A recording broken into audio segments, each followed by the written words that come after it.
On commence. Exercice 1. On donne si contre la famille radioactive de l'uranium-238, c'est-à-dire les noyaux résultant des intégrations successives de l'uranium-238 et des noyaux fils, petits-fils, etc. Premièrement, donnez en justifiant vos réponses la nature des désintégrations qui conduisent à l'uranium qui conduisent de l'uranium-238 à l'uranium-234.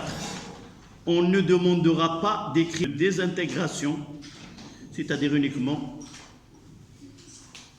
donc de l'uranium-238 à l'uranium-234. Oui. Oui, on va voir d'abord d'après le schéma que vous avez. On passe avec une justification.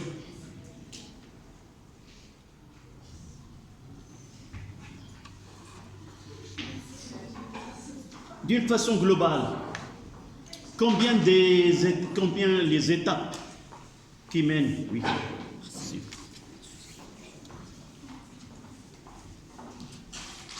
les étapes qui mènent du 238 à 240, combien d'étapes? Essayez de voir le schéma. Mademoiselle?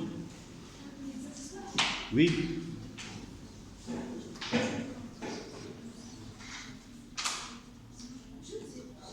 Non. Essayez de bien voir. 1, 2, 3. Oui. Est-ce que vous êtes d'accord? 3. Et il y a de l'uranium-238 au thorium-234, puis de thorium-234 au palladium-234, puis dernière étape vers l'uranium-234. D'accord? Donc c'est l'exercice 1. Première question. On peut faire un petit schéma. D'accord? On commence d'abord l'uranium-238. Et vous lisez Z en bas, c'est combien? C'est 92.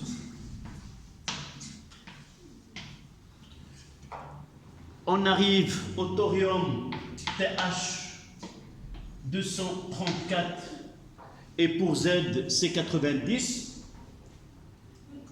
Ceci je le lis à partir du schéma que vous avez dans l'exercice. Là ça sera 2 et 4, donc là c'est alpha, HE 4, 2. Diminution de 4, diminution de 2, donc ça sera, lorsque A et Z varient, il ne peut varier que selon une désintégration alpha, ça sera 4, 2, donc voici la première étape. La deuxième, c'est vers le palladium, PA, 234 et 91. Et vous voyez que A reste la même et Z augmente de 1, bêta moins. Donc je mettrai ici, B je mettrai E, 0, moins 1. L'étape suivante de palladium 234-91 vers l'uranium 1, 2, la première, oui, vers l'uranium 234.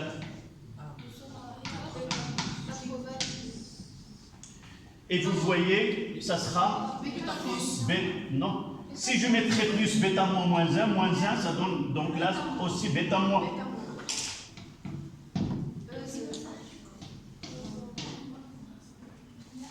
Donc cette réponse est suffisante. Je باينه ولا ما بايناش؟ قل لي كيفاش درنا.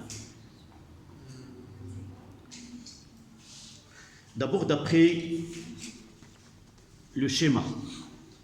Sur le schéma, il y a 3 flèches.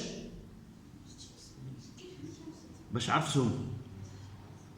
Sur le schéma عندك باش شوف فيها. Oui.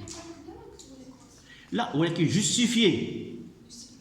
Comment je dois tu penses que je réponds? J'ai pas écrit l'équation. Voici le départ, voici l'arrivée. Voici la première étape, deuxième étape. Comment je dois-je dire que c'est alpha, à ton avis? Là, la question c'était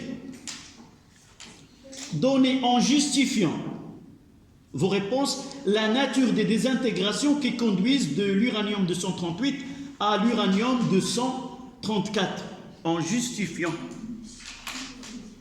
Si on vous donner sans justifier, mais généralement on doit justifier toujours, sauf dans le cas où dans un exercice on vous donne une question à choix multiple. Par exemple, on peut remplacer cette question dans le passage de 238 à 234, 3 étapes, 2 étapes, une seule étape. Vous allez entourer, par exemple, 3, sans que vous donniez une justification. Comment? Oui, évidemment. C'est le même schéma. Le même exercice, sauf que la question en justifiant, on vous donne des propositions. Tu encadres ou tu mettras la solution correcte, c'est A ou B ou C. D'accord? Voici la première question, la deuxième. La désintégration de l'uranium 234 conduit à un noyau manquant. Donnez en justifiant votre réponse le symbole complet de ce noyau.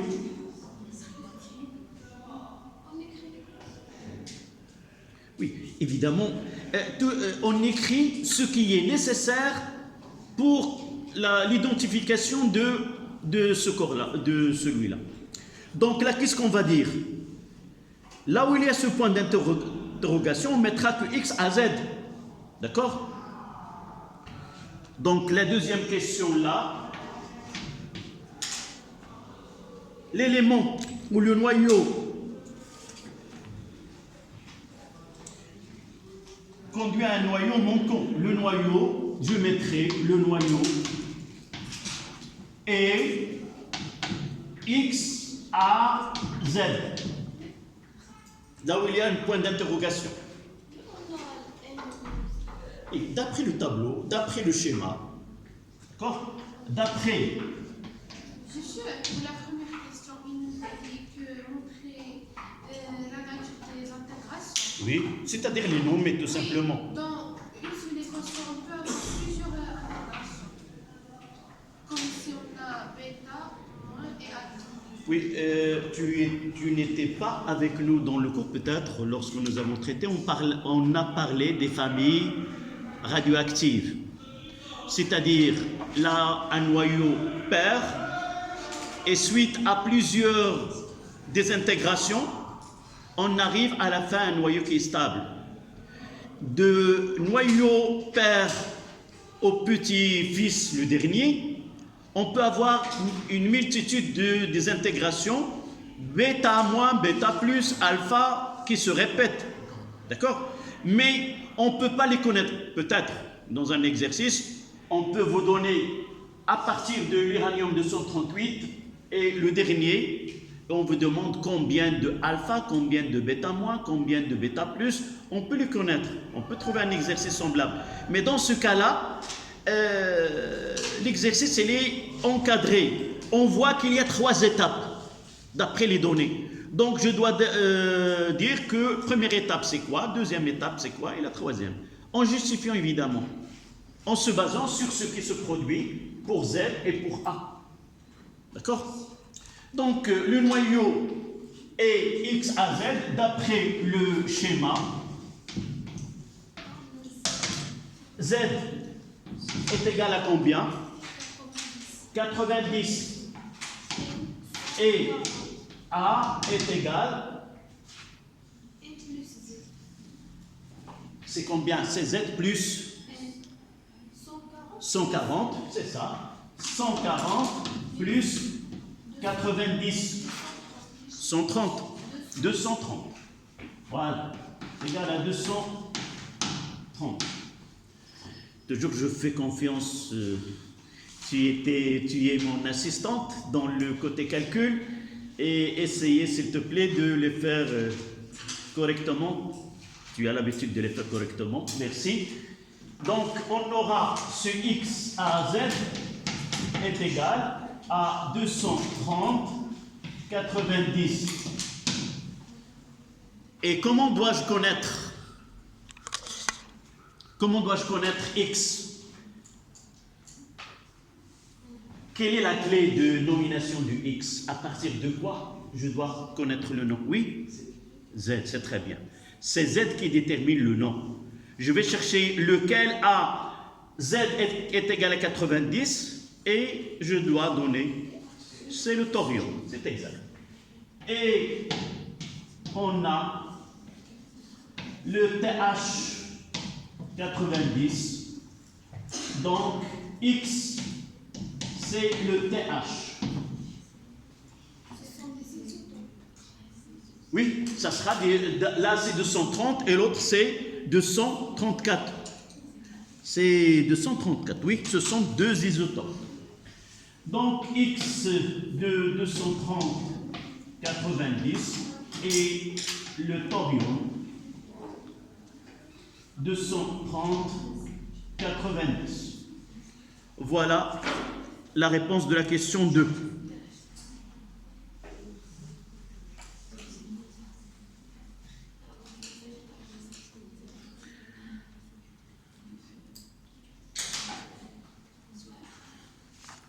La question qui suit de Rn. Oui. Oui. ما فهمتيش هذا. شنو نطلب منا بعد؟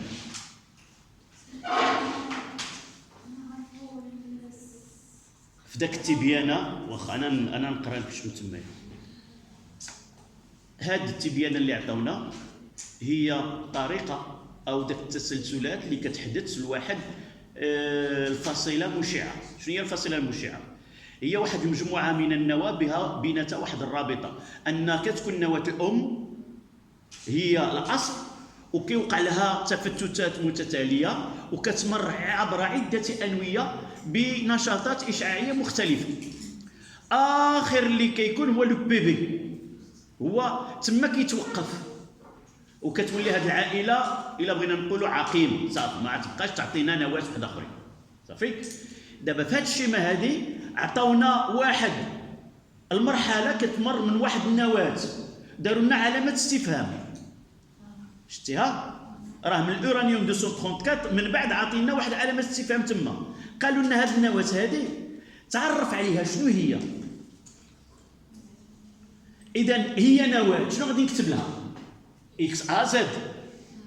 Donc je dois connaître a et je dois connaître z. D'après le même tableau, je descends vers l'axe des z et je trouve 90.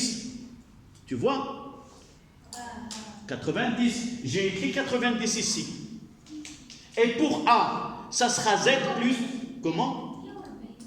Non, vers le bas, vers l'axe horizontal. Voilà. هذيك هي z. Pour a, c'est 140 plus 90, c'est z plus, c'est le nombre de protons plus le nombre de neutrons. C'est 230. Voilà. Ce qui reste maintenant, je dois connaître que le nom porté par ce symbole est celui de z. Je cherche dans le tableau, là où il y a un noyau qui a z est égal à 90 et qu'il porte un nom ou un symbole connu. Là, juste sur la même verticale, tous les noyaux, s'il vous plaît, tous les noyaux qui se trouvent sur la même verticale, z est égal à un nombre, sont des isotopes et ils portent le même nom. Essayez d'aller, par exemple, on peut donc pour z est égal à 84, vous voyez, aller à z est égal à 84. On peut, par exemple, on peut ne pas donner un nom Aux deux noyaux qui sont au-dessous, on ne donnera qu'un seul.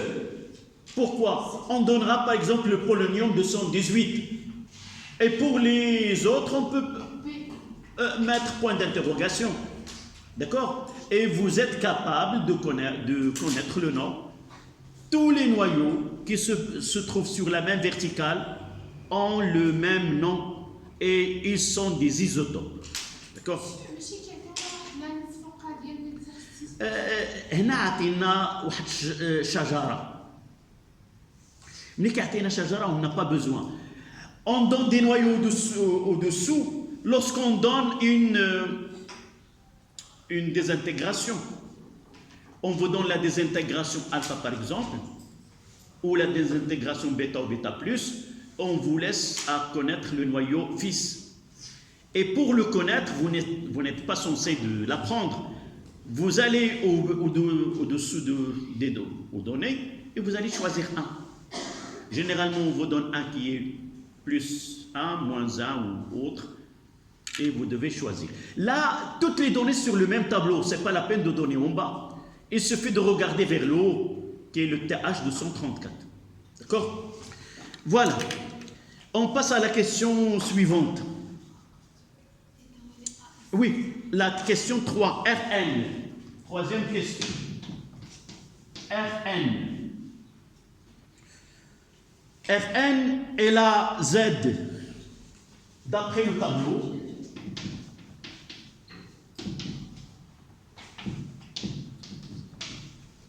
Z est égal à combien? 86. Et Z et A est égal à 86 plus 136. Oui, donc on aura Rn. Voilà, Rn c'est 86 et là 222. Voilà. 222.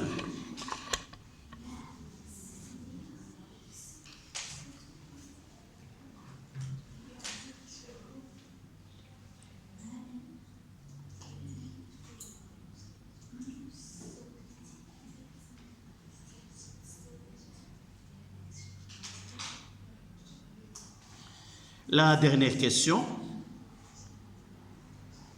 Un noyau de la famille peut donner lieu à 2 étapes de désintégration radioactive. Écrire les équations de ces 2 désintégrations.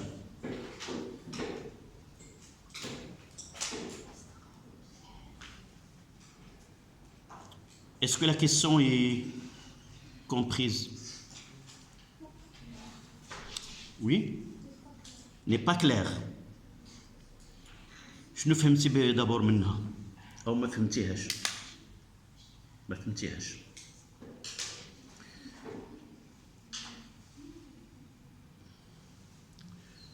Personne n'a فهمتي دابا؟ قالوا لنا واحد النواة في هذا الطابلو كيمكن لها تعطينا منها هي الاصل وتعطيني 2 ديزانتيغراسيون ديفيرونت. غادي نتبع داك سميتو غادي نشوف ان كاين واحد النواة عندها 2 طرقان كتمشي. سي لو bismuth, le BI. Vous voyez que le BI est le seul noyau qui donne 2 ramifications si vous voulez. Il donne vers le tellure, TL, et il donne vers le polonium. D'accord? Donc là, c'est la question 4. Donc, on écrira ici le BI, qui a 214. Et Z, c'est combien? C'est 83.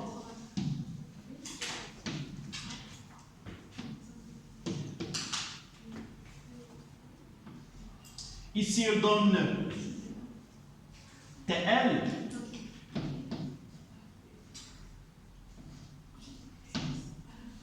Le TL 210 et 81. Et ici, il donne le polonium 214 et 84. 84. Donc là, vous voyez qu'il y a, là, uniquement à partir de A, il y a une différence de 4. Donc ça sera alpha. Donc ici, plus HE 4, 2. Et là, c'est plus E0 moins 1, c'est bêta. Voilà les deux désintégrations que le bismuth peut donner. Une selon alpha et l'autre selon bêta moins.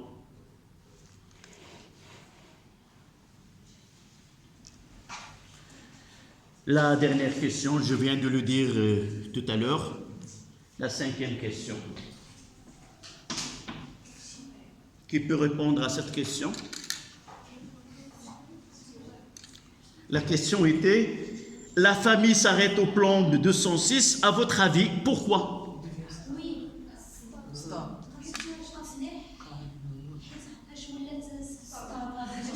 C'est très bien. Évidemment, dans ce schéma-là que nous avons, on n'a pas mentionné la zone de stabilité. Si nous avons intégré ce schéma dans le diagramme NZ de Segré, on verra bien que ce PB-là, le plan 208, se trouve dans la zone de stabilité. Et par la suite, le noyau PB n'a aucun intérêt, c'est pas de faire des intégrations. D'accord? Donc, la famille s'arrête au PB 208 car ce noyau est stable.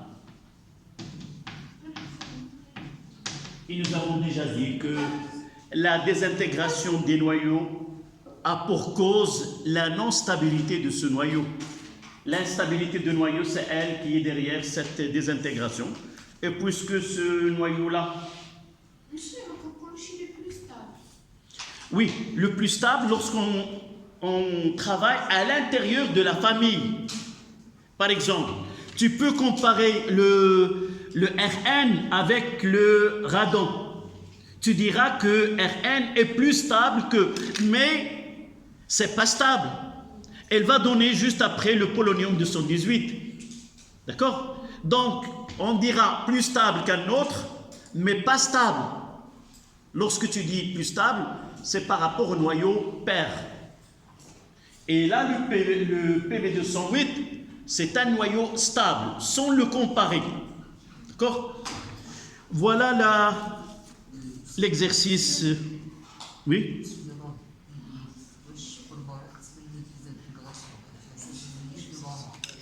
Oui, là, notre programme ne permet pas de nous dire quelles sont les conditions qui favorisent une désintégration alpha, une désintégration bêta-moi, mais par expérience, par des faits, par des remarques, nous avons constaté que le bismuth donne deux intégrations alpha et bêta-moi.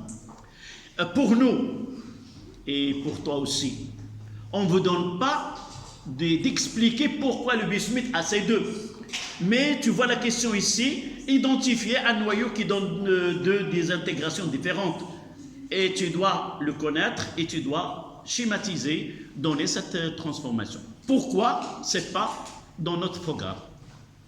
Et le pourcentage de passer selon bêta ou selon bêta-moins ou selon alpha, ce n'est pas dans notre programme. D'accord? Voilà, on passe à l'exercice 2. Le polonium.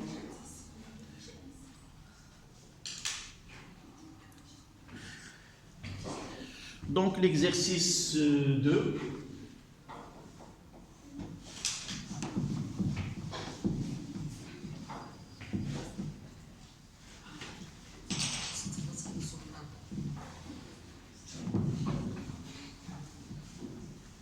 Ça y est, je peux effacer. On peut prendre du temps à expliquer, à discuter, mais pour l'écriture, il faut être, Inch'Allah, les études supérieures, tu n'auras pas le temps de parler au professeur. Elle fait son cours, elle écrit, elle efface, et tu dois être en phase avec le prof, et non pas en retard. Donc, le polonium, داك المره جلستك القدام كنتي مزيانه وكتتبعي وكتجاوبي على الاسئله. يلا هز داك الدفيتر.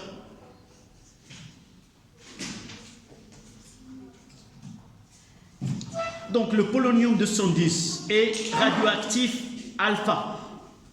Sa désintégration conduit à la formation d'un isotope de plomb PbAz. La demi-vie du polonium 210 est un demi 138 jours. Écrire l'équation de désintégration de polonium 210. Donc on mettra, là c'est l'exercice 2. Donc le polonium 210-84, là c'est alpha, donc j'écrirai He42 plus X.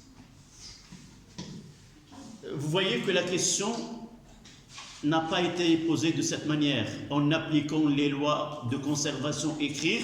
Donc je peux écrire directement, ça sera ici combien? C'est 206, et ici 82. Mais le nom est déjà donné. Je peux l'écrire d'avance. PB. Oui.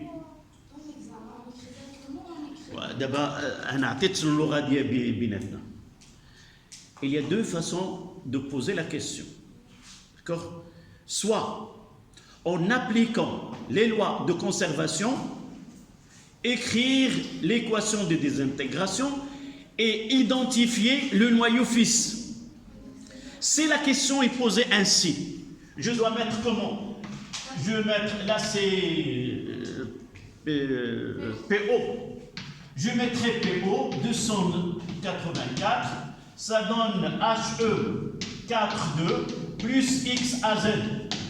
Cette question que je viens de poser, qu'est-ce que je vais écrire? 210 est égal à 4 plus A et 84 est égal à 2 plus Z. Là, je tire A est égal à 206 et là, je tire Z est égal à 82. Et je mettrai donc XAZ est égal, c'est équivalent, le noyau 206, 84, 82. Et je mettrai X. D'après les données, X, c'est PB. Et je mettrai le noyau, et je vais l'écrire de nouveau là, c'est PO 210, 84, donne He42 plus PB 206, 82. Voilà. Comment dois-je répondre dans ce cas-là? Mais si la question, ça dépend de l'exercice. Dans certains cas, l'exercice comprend plusieurs questions. Et pour ne pas perdre de temps, celui qui pose cet exercice n'a pas besoin d'appliquer, ou peut-être ça a été déjà posé dans un autre exercice. Donc c'est pour cela, l'essentiel c'est d'arriver plus, surtout on va voir par la suite, on peut utiliser cette équation pour le calcul de l'énergie. D'accord?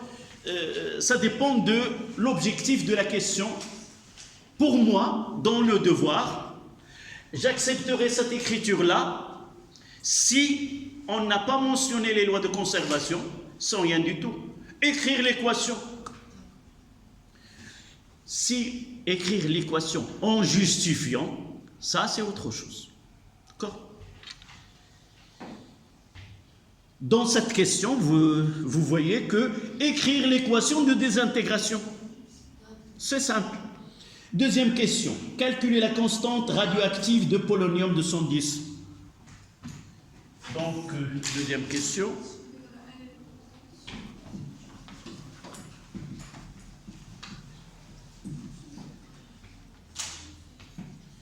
Nous avons lambda, c'est ln de 2 sur Tn demi. Et là, j'attire votre attention. Parfois, on peut donc établir l'expression qui lie lambda avec Tn demi, puis calculer. Mais si on vous donne, la question elle est claire là, calculer la constante radioactive. Donc, je pose l'expression sans la déterminer, sans la démontrer. D'accord? Et dans certains cas, essayez de calculer lambda avec 2 unités. L'unité que vous avez dans l'exercice, le jour, et aussi la seconde, moins 1.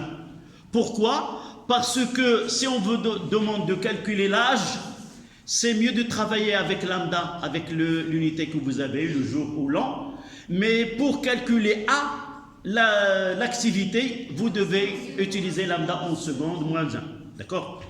Donc là, ça sera 0,969 sur 138. 138. Donc lambda est égal à 5,02 fois 10 moins 3 jours moins 1. Et l'autre, lambda est égal à 0,9 sur 138 fois 24 fois 3600. Oui, ça donne lambda est égal à 5,81 fois 10 moins 8 secondes moins 1. Voilà les deux valeurs. Peut-être on n'aura pas besoin de celle en jour moins 1.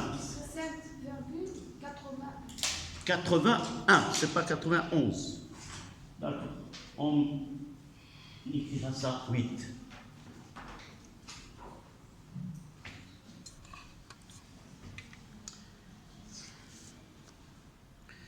Donc, sachant que l'activité initiale de l'échantillon de polonium est A010 à la puissance 10 becquerel, calculez le nombre de noyaux radioactifs N0 dans l'échantillon à l'instant initial. Oui. Ici, troisième question. Oui. Oui. Oui, on a A0 est égal à lambda fois N0. Et de là, N0 est égal à A0 sur lambda. Application numérique. N0 est égal à 10 à la puissance 10. Becquerel, c'est une unité internationale. Et je dois utiliser celle-là sur 5,81. 10 à la puissance moins 8. N0, c'est 1,72. 17 noyaux. Voilà le nombre de noyaux qui contient cet échantillon.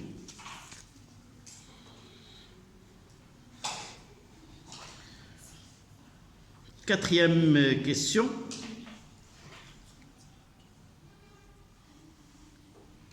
Déterminez la durée nécessaire pour que l'activité de l'échantillon soit égale à A0 sur 4.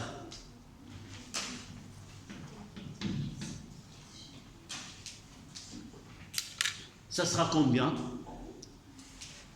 Calcul plus simple. Ça ne nécessite pas la calculatrice.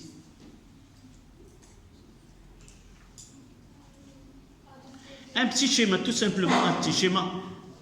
On sait quoi? De N0 à N0 sur 2, c'était N demi. Et de N0 à N0 sur 4, c'était N demi. Ça veut dire que A0 sur 2, de A0 à A0 sur 2, Et là, c'est A0 sur 4, c'est la même chose. Il suffit de multiplier par lambda. Donc, on mettra delta de t, c'est combien? T1 demi, T1 demi, ça donne 2T1 demi, c'est-à-dire 2 fois 138 jours. Donc, delta de t est égal de c'est 16, 6, 7, et là, c'est 2. Donc, ça demande 276 jours.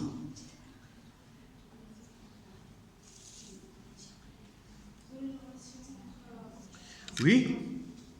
La question 5. Donnez la relation entre A0 et A, l'activité de l'échantillon à l'instant T. C'est très bien, on mettra toujours, on n'a pas le temps de faire plusieurs exercices, mais à partir de là, je peux avoir une autre question que dont la réponse n'est pas la même. Là, donnez la relation. On mettra A est égal à A0 exponentielle moins lambda t. Mais si je change de question, à partir déterminer l'expression de A en fonction de A0, en appliquant la loi de la décroissance radioactive. Donc je dois partir de n est égal à n0 exponentielle moins alpha t moins lambda t, et je multiplie par lambda pour arriver à A. D'accord? Écrire, je la pose telle que je le connais, et établir à partir de la loi, c'est autre chose. Donc ici, c'est la question 5. Donc cinquièmement, A de t est égal à A0 exponentielle moins lambda t. Et je dois revenir à la question. Dans certains cas, il me donne en fonction de t1 demi ou de lambda. S'il ne donne rien, j'écris l'expression que je veux. Je relis la question. Voilà. Soit je peux l'écrire comme ça, soit avec ln de 2 sur t1 demi.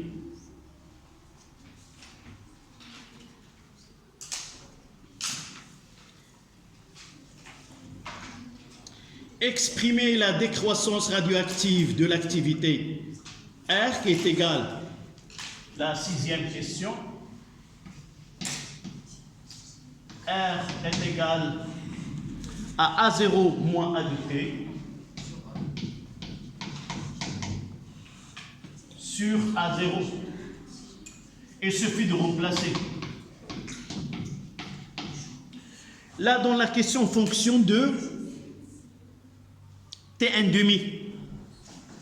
Donc, ça sera exponentielle moins ln de 2 sur T1 demi fois T sur A0.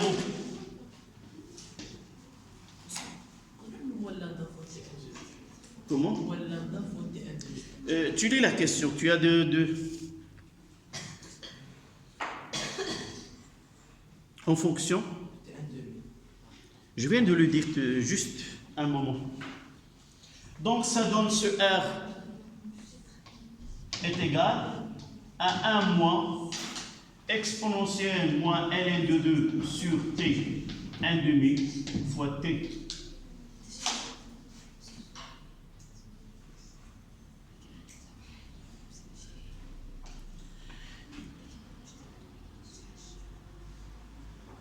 S'ils n'ont pas donné en fonction de t1 demi, tu peux la garder avec lambda et utiliser dans les calculs lambda en jour moins 1. Mais ici, nous n'avons pas le choix.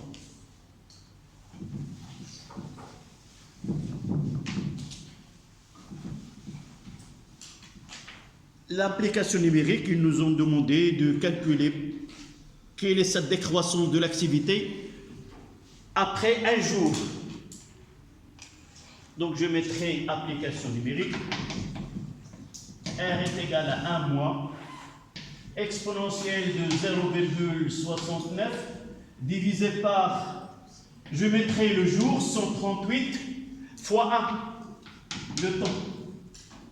Là, 1.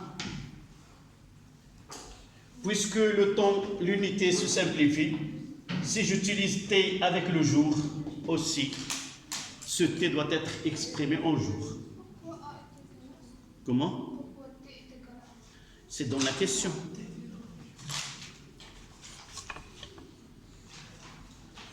Calculer sa valeur, puis R pour un jour. Cet échantillon après un jour, quelle est cette décroissance? Donc par calcul, on utilise une calculatrice. D'abord, shift exponentiel. Là, j'ai oublié le moins ici.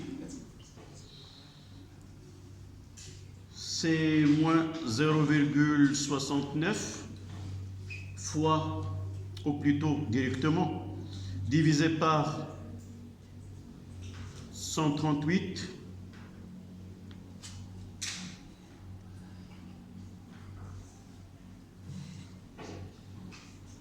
C'est combien? C'est 0,991.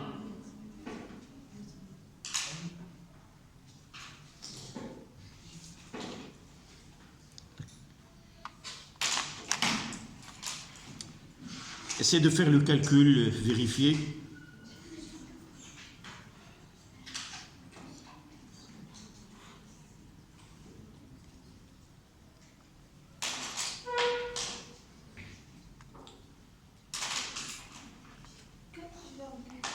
Combien?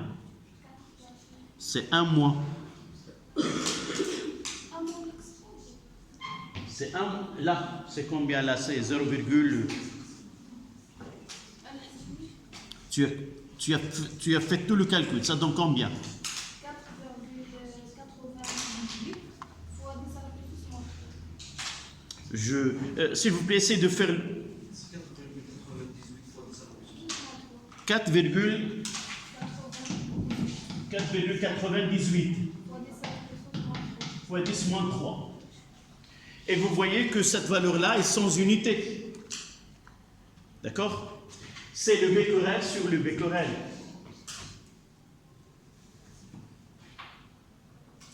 Donc R est égal à 4,9810 moins 3. Voilà. Le calcul de R.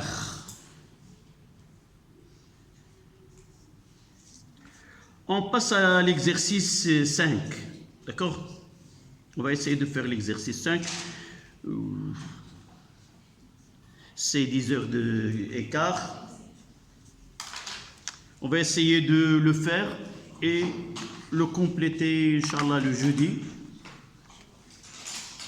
L'iode 131, c'est l'exercice 5.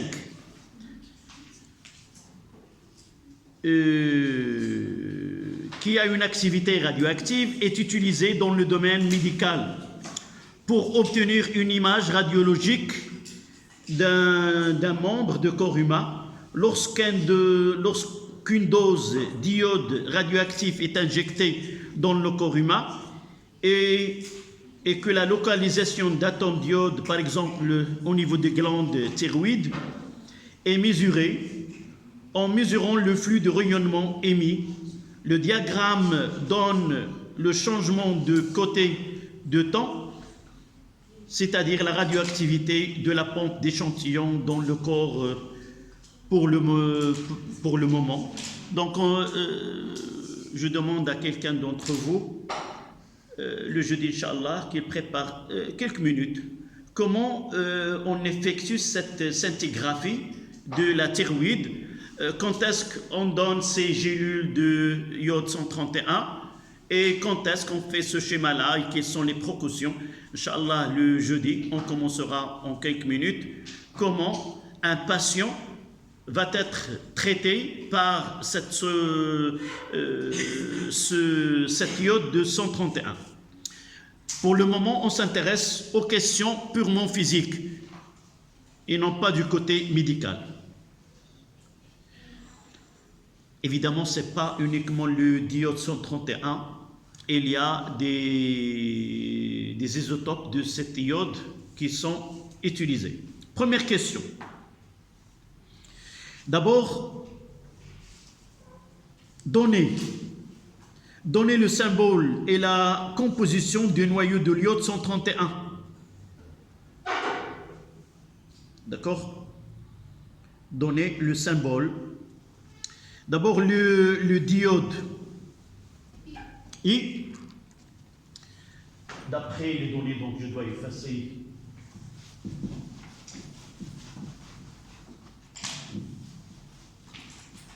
Qu'est-ce qu'on ne connaît pas dans le symbole de l'iode?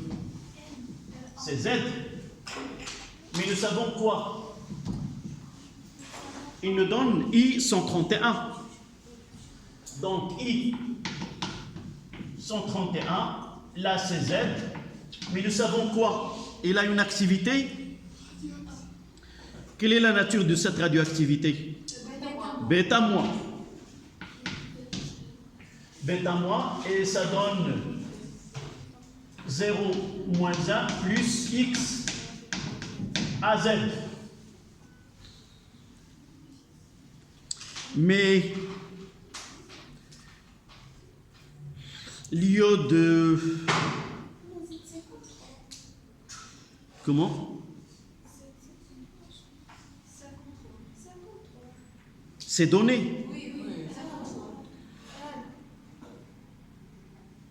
Ah oui, c'est donné, c'est 53. Parce que c'est le deuxième exercice dans lequel on traite le diode. Il y a l'exercice 4, il y a l'exercice 5.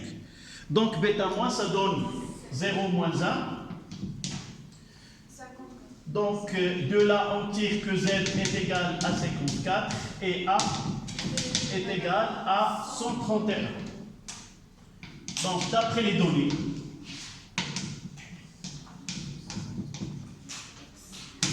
sur X à Z, c'est XE, le xénon, XE 131, 54.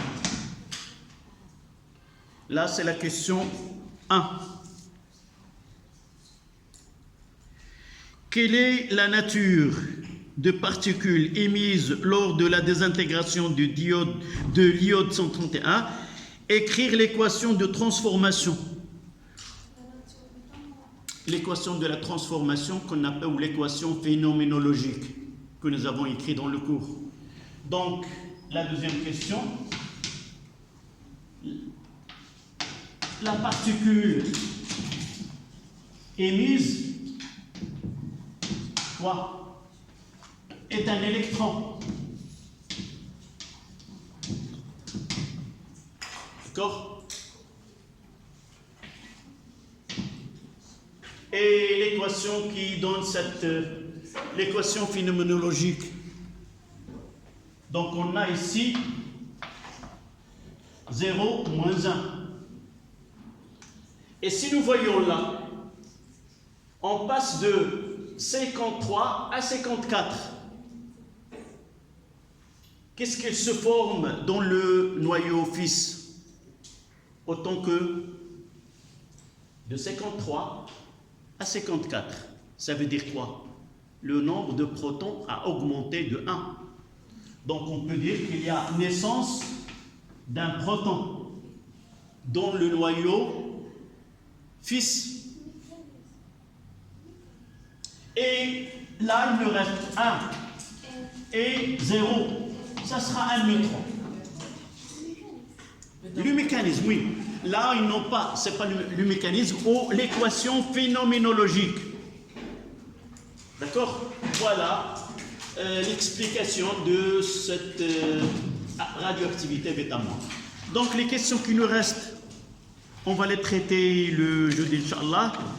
Et on va passer aux chimies, l'équilibre chimique. Daïman, je parle de jeudi, mercredi, mais en réalité pour demain. D'accord? C'est un abus de langage. J'ai l'habitude de parler des jours et non pas des demain, après-demain. Voilà.